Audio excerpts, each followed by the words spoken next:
सरस्वती और लीला का ज्ञान देह के द्वारा आकाश में गमन और उसका वर्णन। श्री वशिष्ठ जी कहते हैं, रघुनंदन, वे दोनों श्रेष्ठ देवियां सरस्वती और लीला उस आधी रात के समय, जबकि समस्त परिजन सो गए थे, पूर्वोक्त रूप से बातचीत करके अंतःपुर के मंडप में जो मुरझाए नहीं थे, ऐसे फूलों की माला रूपी वस्त्र से ढके हुए राजा के शव के पास ही एक आसन पर बैठ गईं। वे समाधि में स्थित हो ऐसी निश्चल हो गईं, मानो रत्न के बने हुए खंबे में खुदी हुई दो मूर्तियां हों, अथवा दीवार में अंकित किए गए दो सुंदर चित्र हों।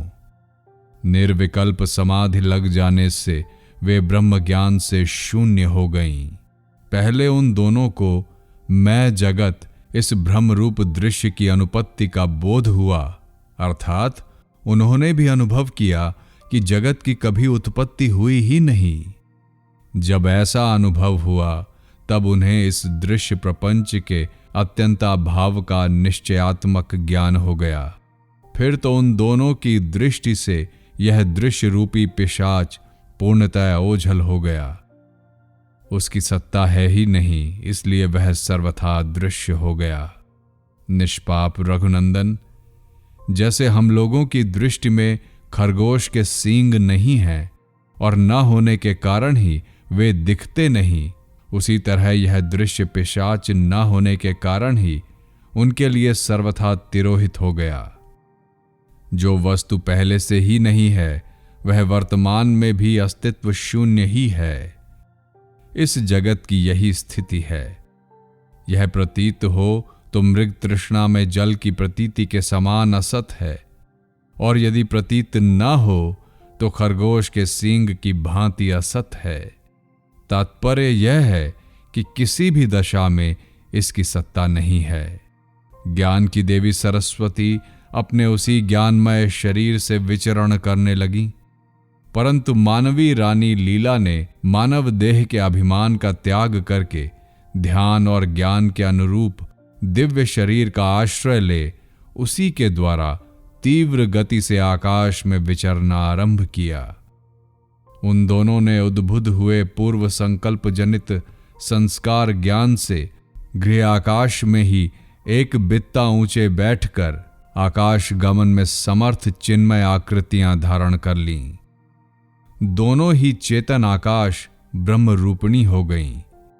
यद्यपि वे उसी घर में बैठी रहीं, तथापि चिन्मय चित्त के संकल्प से कोटि योजन विस्तृत दूर से दूर आकाश थल में उड़ने लगी, उड़ने का अनुभव करने लगी। यद्यपि ये दोनों सखियां वास्तव में चेतन आभासमय शरीर वाली थीं, तो भी पूर्व संकल्पित दृश्य के अनुसंधान में लगे रहने वाले चित्त के साथ अभिन्नता को प्राप्त हुए अपने स्वभाव के कारण वे एक दूसरे के शरीर को देखती और परस्पर स्नेह मग्न होती थीं। तदंतर वे दोनों देवियां यथाशक्ति यत्र तत्र विश्राम करती हुई धीमी चाल से आगे बढ़ने लगीं। उन्होंने शून्य में ही देखा आकाश मंडल बड़े बड़े भुवनों और वहां के निवासियों के निर्माण कार्य से अत्यंत भर गया है। आकाश शून्य हो रहा है। ऊपर ऊपर का आकाश भिन्न भिन्न भुवनों से अलग अलग घिरा हुआ था। वे सुंदर विमानों से सुशोभित भुवन विचित्र आभूषणों के समान प्रतीत होते थे। उनमें कहीं पर वज्र, चक्र, शूल, खड्ग और शक्ति आदि अस्त्र शस्त्रों के अधिष्ठाता देवता मूर्तिमान होकर विचर रहे थे। उनसे युक्त वह लोक बिना भीत के ही भवनों से विभूषित था, और वहां नारद, तुम्बरू आदि गंधर्व गीत गाते थे। कहीं शून्यता रूपी जल से परिपूर्ण आकाश प्रशांत महासागर के समान शोभा पाता था। कहीं सिद्धों के समुदाय विचर रहे थे। कहीं वह आकाश ज्ञानी पुरुष के हृदय की भांति दृश्य भ्रम से अत्यंत शून्य, उज्ज्वल, आवरण रहित, आनंदमय, कोमल, शांत, स्वच्छ एवं विस्तृत था। जहां गूलर के फल के भीतर रहने वाले छोटे छोटे मच्छरों के समान त्रिभुवनवासी प्राणियों का समुदाय घूम रहा था, उस आकाश को बहुत ऊंचे तक लांघ कर वे दोनों ललनाएं फिर भूतल पर जाने को उद्यत हुईं। श्री वशिष्ठ जी कहते हैं, रघुनंदन, आकाश से किसी पर्वतीय ग्राम को जाती हुई उन दोनों स्त्रियों ने उस भूतल को देखा जो ज्ञान की देवी सरस्वती के मन में था, जिसे वे लीला को दिखाना चाहती थीं। सागर, बड़े बड़े पर्वत, लोकपाल, स्वर्ग, आकाश और भूतल से परिवेशित जगत के मध्य भाग का अवलोकन करके मानव कन्या रानी लीला ने तुरंत ही अपने मंदिर के आधारभूत पर्वतीय ग्राम का वह स्थान देखा। इस प्रकार वे दोनों सुंदरियां जहां राजा पद्म रहते थे, उस ब्रह्मांड मंडल से निकलकर दूसरे ब्रह्मांड में जा पहुंची, जहां वशिष्ठ नामक ब्राह्मण का घर था। वे दोनों ही स्त्रियां सिद्ध थीं। उन्होंने दूसरे लोगों से अदृश्य रहकर ही ब्राह्मण के निवास भूत मंडप को, जो उनका अपना ही घर था, देखा। वह घर गृह स्वामी के वियोग से हतप्रभ हो गया था।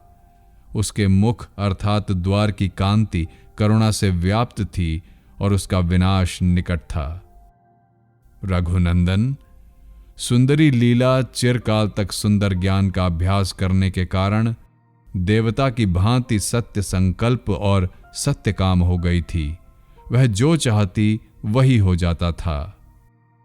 उसने सोचा, ये मेरे बंधुजन मुझको और इन देवी सरस्वती को साधारण स्त्री के रूप में देखें। उसके ऐसे संकल्प करते ही उस घर के लोगों ने वहां दो दिव्यांगनाओं को देखा, जो उस घर को अपनी प्रभा से उद्भासित कर रही थीं। वे दोनों लक्ष्मी और पार्वती की जोड़ी सी जान पड़ती थीं। तदंतर ज्येष्ठ शर्मा के घर के अन्य लोगों के साथ ये कहकर कि आप दोनों वन देवियों को नमस्कार है, उन दोनों के लिए पुष्पांजलि छोड़ी। उस समय ज्येष्ठ शर्मा आदि बोले, वन देवियों, आप दोनों की जय। निश्चय ही आप हमारे दुखों का नाश करने के लिए आई हैं, क्योंकि प्रायः दूसरों के संकट से उद्धार करना ही सत्पुरुषों का अपना कार्य होता है। ज्येष्ठ शर्मा आदि के ऐसा कहने के पश्चात वे दोनों देवियां बड़े आदर से बोली, तुम सब लोग अपना वह दुख बताओ जिससे ये सारा जन समुदाय दुखी दिखाई देता है। तब उन ज्येष्ठ शर्मा आदि ने उन दोनों देवियों से क्रमशः ब्राह्मण दंपति के मरण रूप अपना सारा दुख निवेदन किया। वे बोले, यहां दो ब्राह्मण पति पत्नी रहते थे, जिनका आपस में बड़ा स्नेह था। वे यहां पधारे हुए सभी लोगों का आतिथ्य सत्कार करते थे। हमारी इस कुल परंपरा के प्रवर्तक भी वे ही थे। द्विजातियों की मर्यादा के तो वे स्तंभ ही थे। वे ही दोनों हमारे माता पिता थे। इस समय पुत्रों, बंधु बांधवों और पशुओं सहित इस घर को त्याग कर वे दोनों स्वर्ग लोक को चले गए हैं। इससे हमें तीनों लोक सूने दिखाई देते हैं। इसलिए देवियों, आप दोनों पहले हमारे इस शोक का निवारण करें, क्योंकि महात्माओं के दर्शन कभी निष्फल नहीं होते। पुत्र ज्येष्ठ शर्मा जब ऐसा कह चुका, तब माता लीला ने अपने हाथ से उसके मस्तक का स्पर्श किया। उसके उस स्पर्श से ज्येष्ठ शर्मा के दुख दुर्भाग्य रूपी संकट का तत्काल निवारण हो गया। घर के सभी लोग उन दोनों देवियों के दर्शन से अमृत पीने वाले देवताओं के समान दुख से मुक्त हो दिव्य शोभा से संपन्न हो गए। श्री राम जी ने पूछा, भगवन, माता लीला ने अपने पुत्र ज्येष्ठ शर्मा को उसकी माता के रूप में ही उसे क्यों नहीं दर्शन दिया? आप पहले मेरे इस संदेह का ही निराकरण कीजिए। श्री वशिष्ठ जी ने कहा, रघुनंदन, मनुष्य जैसी भावना करता है उसके अनुसार ही इन पदार्थों का अभ्यास जनित स्वरूप दिखाई देता है। किसी भी पदार्थ का वास्तव में कोई एक रूप नहीं है। लीला ने तो यह यथार्थ ज्ञान प्राप्त कर लिया था कि पृथ्वी आदि भूतों का अस्तित्व कदापि नहीं है। चेतन आकाश रूप जो ब्रह्म है, वही कल्पना द्वारा मिथ्या प्रपंच रूप से प्रकट हो भासित हो रहा है। उसका ज्येष्ठ शर्मा के प्रति पुत्र संबंधी स्नेह नहीं रह गया था, इसलिए उसे अपनी माता के रूप में लीला का दर्शन नहीं हुआ। सर्वत्र सभी रूपों में केवल एक चेतन आकाश रूप पर ब्रह्म परमात्मा ही विराजमान है। जिसे ऐसा बोध प्राप्त हो गया है, उस मुनि के लिए कौन, किस प्रकार, कब और किस निमित्त से पुत्र, मित्र एवं कलत्र हो सकते हैं। दृश्य प्रपंच तो सृष्टि के आदि में ही उत्पन्न नहीं हुआ। जो कुछ प्रतीत हो रहा है वह अजन्मा ब्रह्म ही है। ऐसे यथार्थ ज्ञान वाले लोगों को राग द्वेष से युक्त दृष्टि कैसे प्राप्त हो सकती है। श्री वशिष्ठ जी कहते हैं, रघुनंदन, उस पर्वत के तट प्रांत में बसे हुए ग्राम के भीतर उस ब्राह्मण के गृह रूपी आकाश में ही खड़ी हुई वे दोनों स्त्रियां सहसा अदृश्य हो गईं। उस घर के लोगों ने समझा कि दोनों वन देवियों ने उन पर बड़ी भारी कृपा की है, अतः उनका सारा दुख मिट गया और वे अपने अपने व्यवसायों में लग गए। तत्पश्चात उस मंडपाकाश में दूसरों की दृष्टि से तिरोहित हुई लीला से जो वहां मुस्कुराती हुई चुपचाप खड़ी थी, श्री सरस्वती जी बोली, बेटी, तुमने ज्ञातव्य वस्तु को पूर्ण रूप से जान लिया है, दृष्टव्य पदार्थों को देख लिया है। इस प्रकार की यह ब्रह्म सत्ता है। बताओ, अब और क्या पूछती हो? लीला ने पूछा, देवी, मेरे मृत पति का जीव जहां पर राज्य करता है वहां पर मुझे उन लोगों ने क्यों नहीं देखा, और यहां मेरे पुत्र ने कैसे देख लिया? श्री सरस्वती जी ने कहा, सुंदरी, मैं लीला हूं, ऐसा जो तुम्हारा दृढ़ संस्कार था वह पहले नष्ट नहीं हुआ था, क्योंकि उस संस्कार को मिटाने के लिए तुमने वैसे अभ्यास नहीं किया। जब तक वह संस्कार था तब तक तुम्हारी सत्य संकल्पता प्रकट नहीं हुई थी। अब वह संसार मिट जाने से तुम सत्य संकल्प हो गई हो, इसलिए जब तुमने ये अभिलाषा की कि मेरा पुत्र मुझे देखे, तब तुम्हारा वह मनोरथ तत्काल सफल हुआ। इस समय यदि तुम अपने पति के समीप जाओ तो उसके साथ भी तुम्हारा सारा व्यवहार पहले की ही भांति होने लगेगा। लीला बोली, देवी, इसी मंडप के आकाश में मेरे पतिदेव ब्राह्मण उत्पन्न हुए और इसी में मृत्यु को प्राप्त होकर राजा हो गए। अन्य भूमंडल रूप उनका वह संसार भी यही है। इसमें जो उनकी राजधानी का नगर है, उसमें मैं उनकी राजमहिषी के रूप में स्थित हूं। यहीं उस अंतःपुर में मेरे पति राजा पद्म की मृत्यु हुई और इसी अंतःपुर के आकाश में वो नगर है जिसमें वे पुनः राजा हुए हैं। ब्रह्मा जी से उत्पन्न होने के पश्चात आज तक विभिन्न योनियों में जो मेरे बहुत से जन्म हो चुके हैं, उनमें से 800 जन्मों को तो मैं इस समय पुनः देख सी रही हूं। उनकी सारी बातों का स्पष्ट रूप से स्मरण कर रही हूं। देवी, पहले किसी दूसरे संसार मंडल में मैं लोकांतर रूपी कमल की भ्रमरी विद्याधर राज की धर्मपत्नी हुई थी। उन दिनों मेरा हृदय दुर्वासनाओं से दूषित था, इसलिए उसके बाद मैं मनुष्य योनि में उत्पन्न हुई। तदंतर दूसरे संसार मंडल में मैं नागराज की भार्या हुई। उसके बाद कदंब, कुंद, जंबीर और करंज के वन में निवास करने वाली तथा वृक्षों के पत्तों को ही वस्त्र के रूप में धारण करने वाली भीलिनी हुई। तदंतर पुरुषत्व रूप फल देने वाले कर्मों के परिणाम से मैं 100 वर्षों तक सौराष्ट्र देश में श्री संपन्न राजा होकर रही। फिर राजा शरीर से बने हुए दुष्कर्म दोष के कारण ताड़ वृक्ष के नीचे किसी नदी के कछार में 9 वर्षों तक नेवली की योनि में रही। उस समय मेरे सारे अंग कुष्ठ रोग से नष्ट प्रायः हो गए थे। देवी, उसके बाद मैं सौराष्ट्र देश में 800 वर्ष तक गौ का शरीर धारण करके रही। उस योनि में दुर्जन, दुष्ट, अज्ञ और बालक ग्वालों की मारने पीटने आदि क्रीड़ाओं का साधन बनी रही। फिर क्रमशः पक्षिणी, भ्रमरी, मनोहर नेत्र वाली हिरणी, मछली, पुलिंद जाति की स्त्री सारसी और राजहंसी हुई। इस प्रकार नाना प्रकार के शत शत दुखों से संकुल अनेकानेक योनियों में मैंने भ्रमण किया है। तराजू के पलड़े की भांति कभी ऊंचे उठने और कभी नीचे गिरने से मेरे सारे अंग व्याकुल होते जा रहे हैं। मैं संसार रूपी विशाल सरिता की चंचल तरंग बनकर उठती और विलीन होती रही हूं। जैसे वात प्रेमी जाति की हिरणी की गति को रोकना कठिन है, उसी प्रकार मैं दुर्निवार्य आवागमन की परंपरा में पड़कर क्रमशः विभिन्न योनियों में भटकती आई हूं। इस प्रकार परस्पर वार्तालाप करती हुई वे दोनों सुंदरी ललनाएं मनोहारिणी गति से उस घर के बाहर निकली। उस समय गांव के लोग उन्हें नहीं देख पाते थे, परंतु वे दोनों अपने सामने के पर्वत को अच्छी तरह देख रही थी। लीला बोली, देवी, इस देश को देखकर मैं आपकी कृपा से अपने पूर्व जन्म की उन सभी विविध चेष्टाओं का स्मरण करती हूं जो यहां घटित हुई हैं। मैं यहीं बूढ़ी ब्राह्मणी के रूप में रहती थी। मेरे सारे अंग उभरी हुई नस नाड़ियों से व्याप्त दिखाई देते थे। मैं बहुत दुबली पतली थी। मेरी हथेली सूखे कुशों के अग्रभाग से छिन्न भिन्न होती रहने के कारण रूखी हो गई थी।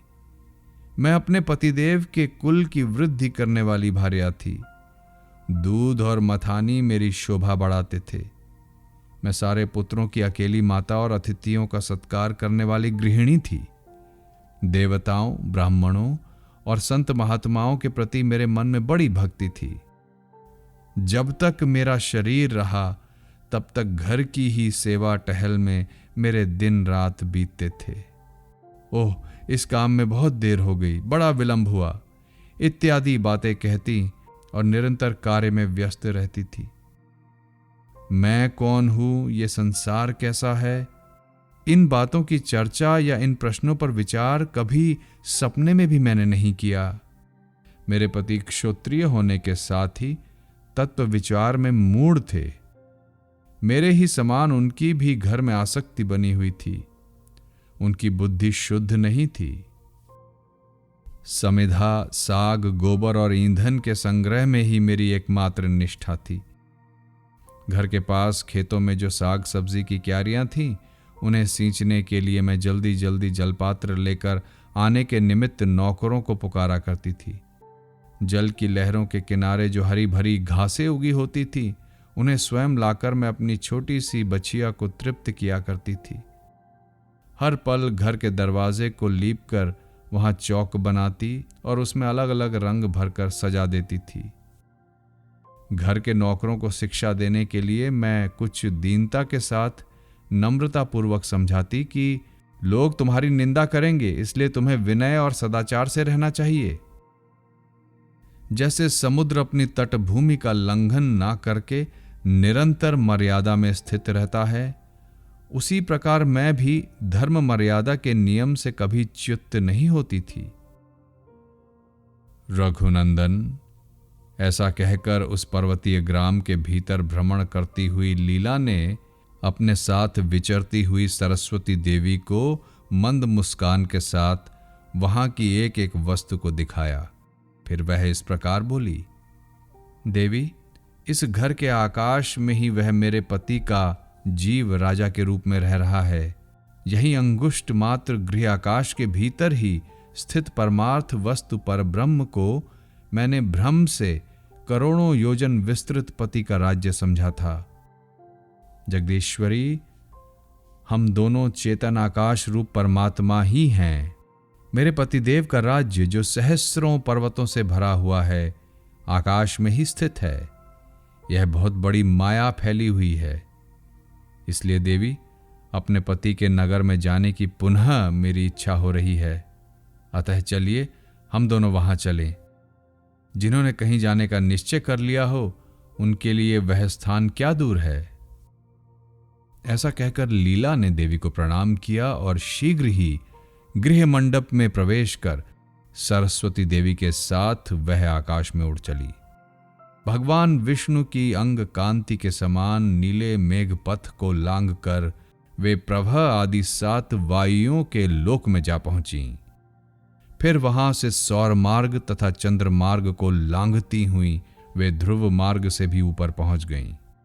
इसके बाद सांध्यों के मार्ग से ऊपर उठकर सिद्धों की भूमि को भी लांघ गईं और स्वर्ग मंडल को भी लांघकर अत्यंत दूर जाने पर लीला को कुछ बोध हुआ। फिर उसने पीछे फिरकर पार किए हुए आकाश थल का अवलोकन किया। वहां से नीचे देखने पर चंद्रमा, सूर्य और तारा आदि कुछ भी नहीं दिखाई देते थे, केवल अंधकार ही अंधकार था। तब लीला ने पूछा, देवी बताइए, सूर्य आदि का तेज नीचे कहां चला गया? पत्थर के मध्य भाग की भांति सुदृढ़ एवं घनीभूत होने के कारण मुट्ठी में लेने योग्य यह अंधकार कहां से आ गया? श्री सरस्वती देवी ने कहा, बेटी, तुम इतनी दूर आकाश मार्ग में आ गई हो कि यहां से सूर्य आदि तेज भी नहीं दिखाई देते। देवी, ये तो बड़े आश्चर्य की बात है। क्या हम दोनों आकाश मार्ग में इतनी दूर आ गईं जहां से नीचे सूर्यदेव भी परमाणु के कण की भांति तनिक भी दिखाई नहीं देते? माताजी, इससे आगे दूसरा मार्ग कौन और कैसा होगा और उसमें कैसे जाना होगा? बेटी, इसके बाद आगे तुम्हें ब्रह्मांड संपुट के ऊपर कपाल में जाना है। श्री वशिष्ठ जी कहते हैं, रघुनंदन, जैसे दो भ्रमरियां पर्वत की चट्टानों से बनी हुई घनीभूत मंडप वाली दीवार पर पहुंच जाएं, उसी प्रकार आपस में उपर्युक्त बातें करती हुई वे दोनों देवियां ब्रह्मांड संपुट के ऊपर वाले कपाल तक पहुंच गईं। साथ ही जैसे कोई आकाश से निकले, उसी तरह वे वहां से अनायास ही बाहर निकल गईं। जो वस्तु सत्यता के दृढ़ निश्चय से युक्त होती है, वही वज्र के समान ठोस और भारी होती है, और जो इससे भिन्न कल्पित दीवार आदि वस्तु है, वह मिथ्यात्व बुद्धि से बाधित हो जाती है। लीला का विज्ञान आवरण शून्य था, इसलिए वह ब्रह्मांड संपुट के ऊपर वाले कपाल को मिथ्यात्व बुद्धि से बाधित करके उससे बाहर निकल गई। ब्रह्मांड के पार जाने पर उसे अत्यंत प्रकाशमान जल आदि का आवरण दिखाई दिया, जो सबोर व्याप्त था। उस आवरण समुदाय में जो जल का आवरण है, उसमें ब्रह्मांड की अपेक्षा 10 गुना जल विद्यमान है। उसके बाद उससे भी 10 गुना अग्निमय आवरण है, फिर उससे भी 10 गुनी वायु और उससे भी 10 गुने आकाश के आवरण है। तदंतर विशुद्ध चिन्मय आकाश है। उस परम व्योम चेतनाकाश रूप पर ब्रह्म परमात्मा में आदि, मध्य और अंत की कोई कल्पनाएं नहीं उदित होती। वहां परमात्मा सर्वत्र परिपूर्ण एवं अपरिच्छिन्न है।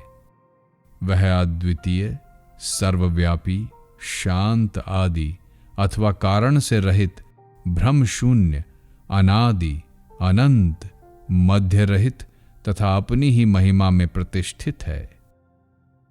उस निर्मल चेतनाकाश रूप परमात्मा में यदि एक कल्प तक बड़े भारी वेग से ऊपर से नीचे को पत्थर शिला गिरती रहे और नीचे से पक्षीराज गरुड़ भी अपना सारा बल लगाकर ऊपर को उड़े तथा उनके बीच में सबको मापने में समर्थ वायु समान वेग से दोनों ओर बहे, तो वह भी उन दोनों का संयोग नहीं पा सकती।